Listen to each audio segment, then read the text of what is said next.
Now, Russia's UN ambassador has walked out of a Security Council meeting after the president of the European Council, Charles Michel, blamed the Russian invasion of Ukraine for causing the global food crisis. Mr Michel told the meeting in New York that Russia was using food supplies as a stealth missile against the developing world, forcing people into poverty. The dramatic consequences of Russia's war are spilling over across the globe, and this is driving up food prices, pushing people into poverty and destabilizing entire regions. And Russia is solely responsible for this food crisis, Russia alone, despite the Kremlin's campaign of lies and disinformation. And it is Russian tanks, Russian bombs and mines that are preventing Ukraine from planting and harvesting. The Kremlin is also targeting grain storages and stealing grain in Ukraine while shifting the blame on others. This is cowardly, this is propaganda, pure and simple propaganda. Well, the Russian envoy Vasily Nebenzya has accused Mr Michel of spreading lies. Well, the British Ministry of Defence has issued its latest intelligence information on Ukraine, saying over the weekend Ukrainian forces have recaptured parts of Severodonetsk, although Russian forces likely continue to occupy eastern districts. It goes on to say Russia's broader plan is likely to continue to be cut off the Severodonetsk area from both the north and the south. Well, let's cross live to our correspondent Joe Inwood, who is in Kyiv, and we've read that UK intelligence information, and I mean, pretty much we know what's happening in the east of the country, and there's still a push from the Russians, isn't there?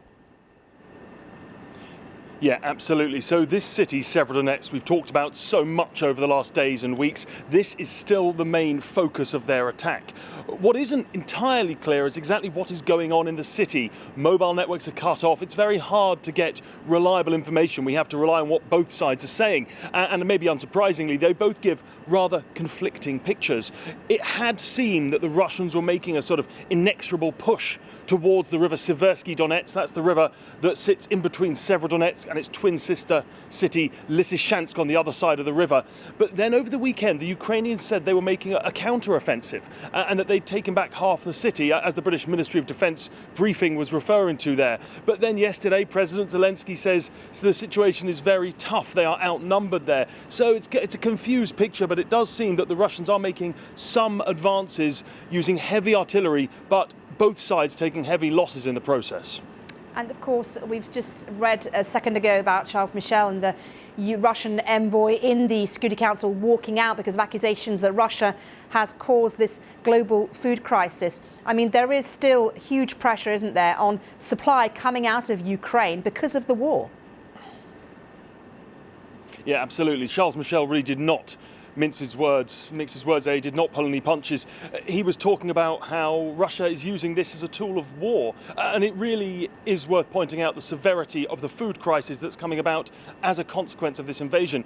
Ukraine is a huge producer of grain, much of it that goes to the developing world. The World Food Programme buys half of their grain supplies from Ukraine. Of course, none of that can get out now. We understand there are about 20 million tonnes of grain sitting in Ukrainian warehouses. There is more that's soon to be harvested, and planting seasons are not happening. So the consequences of this are being felt, of course, primarily here in Ukraine, with the terrible economic and human cost of this war, but also, and very significantly as well, in parts of the developing world, in East Africa, in Afghanistan, in Egypt, in Sudan, places that are reliant on Ukraine for their grain, and it is impossible for much of it to come out because of the blockade of the Black Sea. There is some coming out, but of course that's via Russian ports, and this is where these accusations by Charles Michel of theft of grain, that's where they come from.